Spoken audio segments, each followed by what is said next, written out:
আজকের গল্পটা হয়তো এমন অনেক মানুষের গল্প যারা পরিবারের সুখের জন্য নিজের সুখ বিসর্জন দেয়, কিন্তু সবাই সেই ত্যাগের মূল্য দিতে জানে না।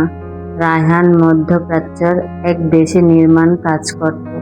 প্রচণ্ড রোদে 12 ঘন্টা কাজ করে মাসের শেষে যা পেত তার প্রায় সবটাই দেশে পাঠিয়ে দিত। তার স্ত্রী সুমি আর ছোট ছেলে আরাফ গ্রামের বাড়িতে থাকতো।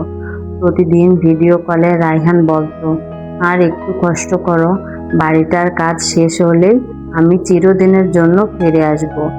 সুমি হাসি মুখে বলতো, আমরা তোমার অপেক্ষায় আছি। কিন্তু ধীরে ধীরে সুমি বদলে যেতে শুরু করলো। ফোন ধরার সময় কমে গেল, কথা বললেও তাড়াহুড়া করত। রায়হানের মনে সন্দেহ জাগত, আবার নিজেকেই বুঝিয়ে বলতো হয়তো সংসারের কাজেই ব্যস্ত। একদিন হঠাৎ ছেলেটা ভিডিও কলে বলে ফেলল, বাবা, তুমি যে আঙ্কেলকে চেনো না, উনি প্রায়ই আমাদের বাড়িতে আসেন। কথাটা শুনে রায়হানের বুক কেঁপে উঠল। সে সুমিকে জিজ্ঞেস করতে সুমি হেসে বলল, ও পাশের বাড়ির আত্মীয়, তুমি অযথা চিন্তা করছো। রায়হান আর কিছু বলল না। কয়েক মাস পর ছুটি নিয়ে কোনো খবর না দিয়ে দেশে ফিরল। রাতের অন্ধকারে বাড়ির সামনে এসে দেখলো ঘরের আলো জ্বলছে, দরজা হাত খোলা, ভেতর থেকে হাসির শব্দ ভেসে আসছে। রায়হান নিঃশব্দে ভেতরে ঢুকে যা দেখলো তাতে তার পা যেন মাটিতে আটকে গেল।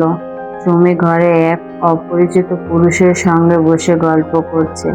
তাদের সামনে রাখা ছিল রায়হানের পাঠানো টাকায় কেনা নতুন আসবাবপত্র। রায়হান কিছুক্ষণ চুপচাপ দাঁড়িয়ে রইল, তারপর শুধু বলল, আমি তো ভেবেছিলাম এই ঘরটা আমার পরিবারের জন্য বানাচ্ছি। সুমি মাথা নিচু করে ফেলল, কোনো উত্তর দিতে পারল না।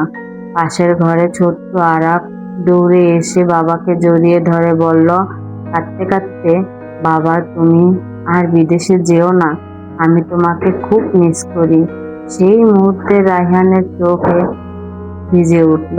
সে বুঝলো ভেঙে গেছে শুধু দাম্পত্য নয়, একটি শিশুর নিরাপত্তার অনুভূতিও। পরের কয়েক মাস ছিল কঠিন। রায়হান আইনি প্রক্রিয়ার মাধ্যমে আলাদা থাকার সিদ্ধান্ত নিল। রায়হান সবচেয়ে গুরুত্ব দিল সন্তানের ভবিষ্যৎকে।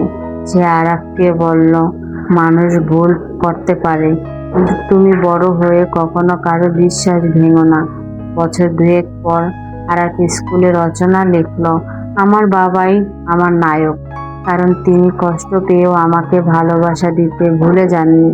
রচনাটা পড়ে রায়হান নীরবে চোখ মুছত।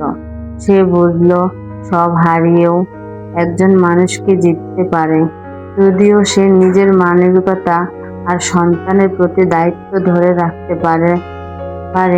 সম্পর্ক টিকে থাকে বিশ্বাসে, আর বিশ্বাস একবার ভেঙে গেলে শুধু দুটি মানুষকে নয়, অনেক সময় একটি পুরো পরিবারও স্বপ্ন ভেঙে যায়। সাবস্ক্রাইব করে পাশে থাকুন, পরের গল্প নিয়ে